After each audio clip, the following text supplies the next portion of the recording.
men in metal orders, there is a chance to set up prearranged signals, 4 of them, that can be devised before the scenario begins.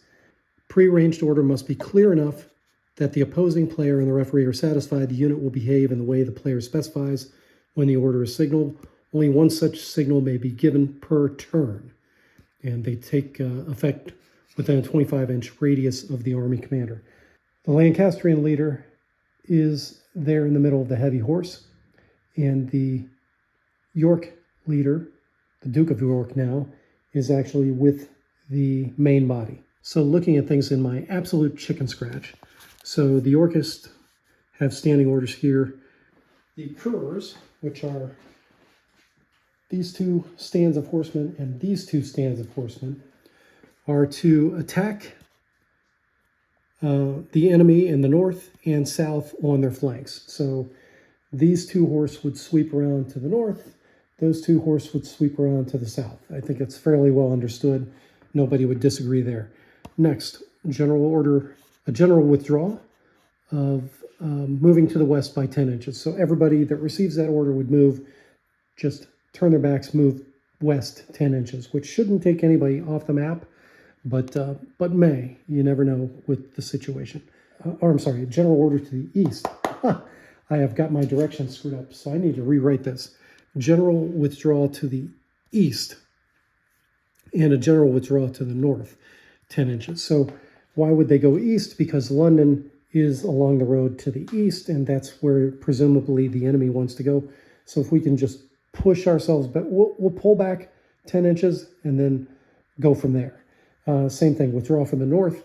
This lets me fall back on Wigmore Castle and also on the estates where some of the troops were raised.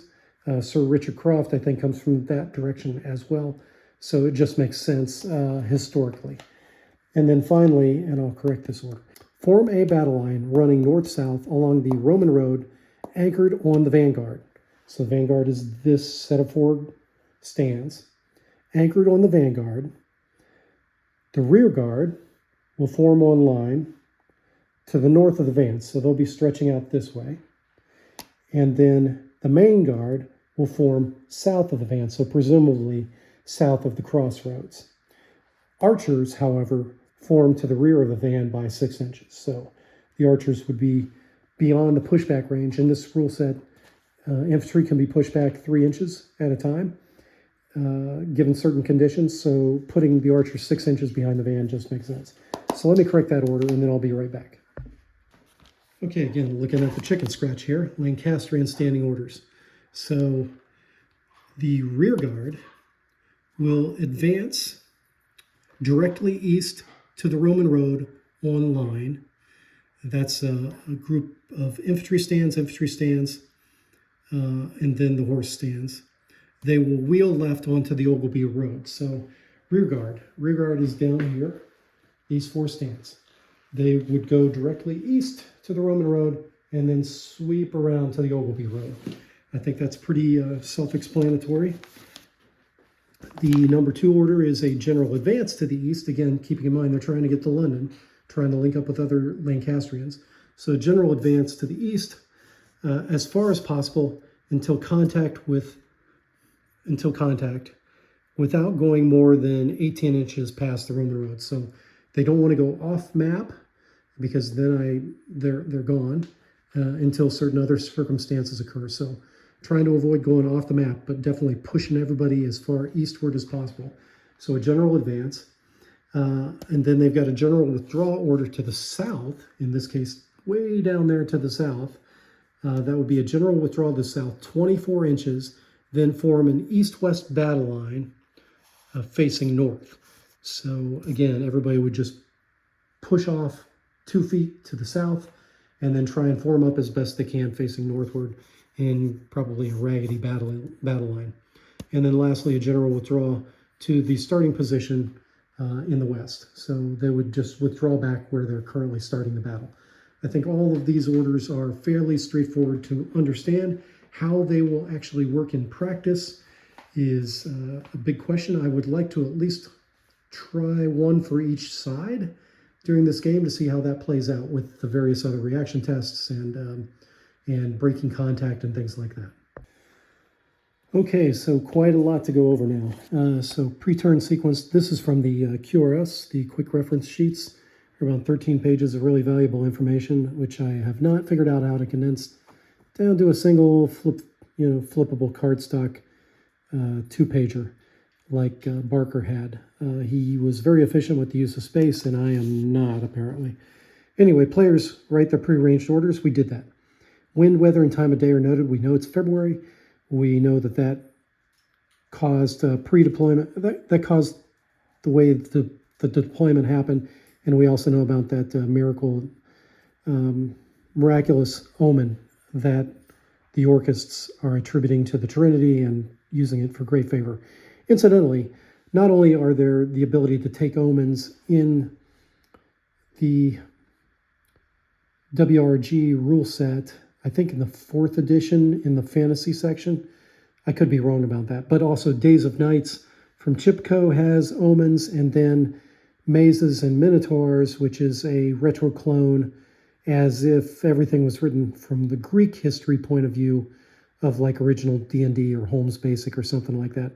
Anyway, all of those had omens. So when I wrote Midwest Fantasy Wargame, which is also under development, a little bit of an advertising plug here, the cleric class receives the ability to take an omen prior to battle or combat once per day, I believe.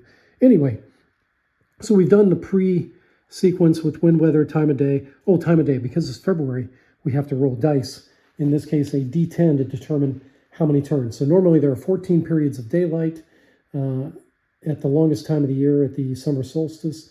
But what we're rolling for now with a D10, and I've got these cool, I'll do a unboxing video sometime, but these are actually a 20-sider with D10, 0 through 10 twice. So we're just going to go with the number as indicated here. So we've got a 2. So this actually starts in the second period of the day. So there are potentially 12 turns in this game. So now we know that we've got 12 turns to deal with. Players are assigned a baseline. Don't have it in this rule set, but in Entitled, which is another work in progress. What happens when units approach from the north and from the west? How do you figure out fairly which baseline gets assigned? I came up with a great matrix, but in this case, we know the Tudor army has to come from the west side. So I'm going to say that the baseline for the Yorkists is actually the east, which would be falling back on London. So I think that makes sense. Then terrain is laid on the table. We did that. Players deployed troops and ambushes. We did that. We pointed out the fact that troops in the trees are ambushing potentially if they don't give up their position. And then lastly, we moved to the turn sequence. Orders phase. So via signal, messengers are directly attached to the commander. So signal, we talked about those prearranged orders. Messengers, we haven't talked about yet. Directly attached to the commander. So let's see what the rules say about that. It says the army commander may attach himself and his retinue to any unit or grouping of like troops. He and his standard move with the center of this force. This command is under the army commander's direct control and will receive new orders immediately via runners. Now, there are rules in Men in Metal about where you attach the leader, but in this case, the Jasper Tudor with the Lancastrians is right in the middle of that huge heavy horse force. So I'm going to say he's directly attached to that. So his orders for any element, as long as he remains directly attached like this, his orders are basically instantaneous. They go by runners, which there's no mechanism because that's just like you send a dude because the unit is right there, and you send it over to the the captain or the centaur, whatever you would call it in the medieval period of that particular unit. The other thing is that you can attach to the rear of a unit, like we see over here with the leader of the vanguard. You can attach to the middle of the unit, which we've got over here with Edmund Mortimer, the Duke of York, with the main guard. So his orders to the main guard, so long as he's attached to light troops, which I would say in this case would be the billman, his orders would be directly interpreted by those. But for other stuff, he's going to have to send messengers. Messengers travel once during their travels as a gallop, which gets you the charge bonus. With charge is over, then the rest of it has to be done at normal speed, which in this case, I think I was giving the light horse speed. So I'm going to get the messengers out now, and then we'll go through the orders. So for Men in Metal, I've made these other videos about how I use blocks, and there are Men in Metal tokens. In this case, we've got one for the, in this case, these have a little fleur-de-lis on that shield with the emblem, with the chevron emblem. So I'm going to assign these type markers to the 3 messengers that go to the Lancastrians, since they have some French troops in the mix. And then I'm going to take the markers for the English, and I'm going to give them this banner, which also, if you look closely at this banner, it does have a lion on there, it looks like. My glasses are not so great, but yeah. Anyway, those will be the markers for the messengers for the English. So the messengers travel at the light horse rate, which means they can gallop at 24, and then the rest of the movement must be conducted at 16. So they've got to do an out and back. Once the order reaches the commander of a ward, however, all of the units in the ward are assumed to immediately be able to implement the order. This is unlike the original WRG, where there had to be a 1-turn delay, because I thought with the short number of turns you can potentially have in these war games, it didn't make sense to me that there would be that significant of a delay. Moving on, let's take a look at the orders. So in one of the WRG rule sets, it might have been version 3, you're only given 5 minutes to write an order.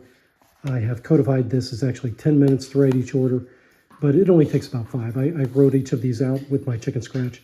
So going down the Yorkist orders, the Couriers, which are the medium horsemen on the right and left. In this case, we're just ordering the one on the right.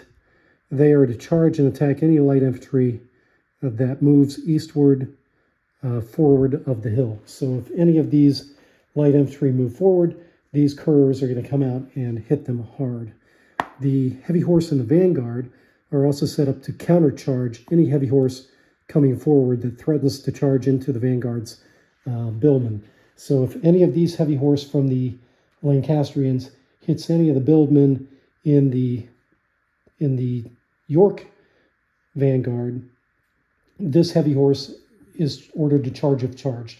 So it's ordered to defend. So we'll see how that pans out. And again, that order won't be immediate, but probably will, because the orders only have to travel that far. The next one is the Couriers on the left flank, again have a charge of charge kind of situation. They charge or attack any horsemen who are crossing over the Roman road south of the crossroads. So should the enemy Couriers over here cross over the Roman road, then these horsemen are ordered to charge them, to respond. Lastly, the archers, which are back here, are ordered to deploy, which they already had a game plan that they would implement. So this just clarifies that. Deploy 6 inches behind the vanguard billman and then in place stakes. So these guys are going to move up on line, probably somewhere in here, and set up with their stakes, and then they'll be able to take shots overhead. The Lancastrians, let's move over to this side. Lancastrian orders. The heavy horse, the first 3 stands in front are to strike the billman northeast of the crossroads. So northeast is up here, so any billman northeast of the crossroads, these first 3 heavy horsemen are supposed to attack, and that will mean that the rear stands have to do something. And this says that the heavy horse, the 3 stands in the rear, they move forward 12 inches. So these 3 are going to move forward 12 inches, and then I'll decide where the leader goes. Probably he's going to go with the horseman in the rear, so he can maintain better control over the elements that are staying behind. The next order is that the French crossbows that are waiting in ambush in that tree line stay there. If they're approached within 5 inches, then they fire, right? They can spring the ambush. We already kind of knew that, but this codifies it. The Bretons, the ones with the javelins, so these 3 units in front, which I did fix that unit to have the right figure on top. Those Bretons are supposed to skirmish, and that word has a very specific meaning in WRG and in Men in Metal. There's a skirmish to the Roman road, so they skirmish in this region, right? They're going to move forward and skirmish. The Irish men stand fast with James Butler, the Earl of Wiltshire, and then the rearguard curs, which are the ones way down there on the far end. Those two units of medium horse are to do a charge if charged. So again, they're going to protect themselves and the two stands of troops in the wood line immediately to their north.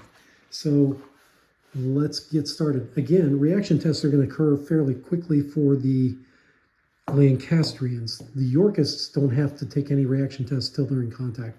So that will simplify matters for me as a learning exercise. It will simplify matters for you too.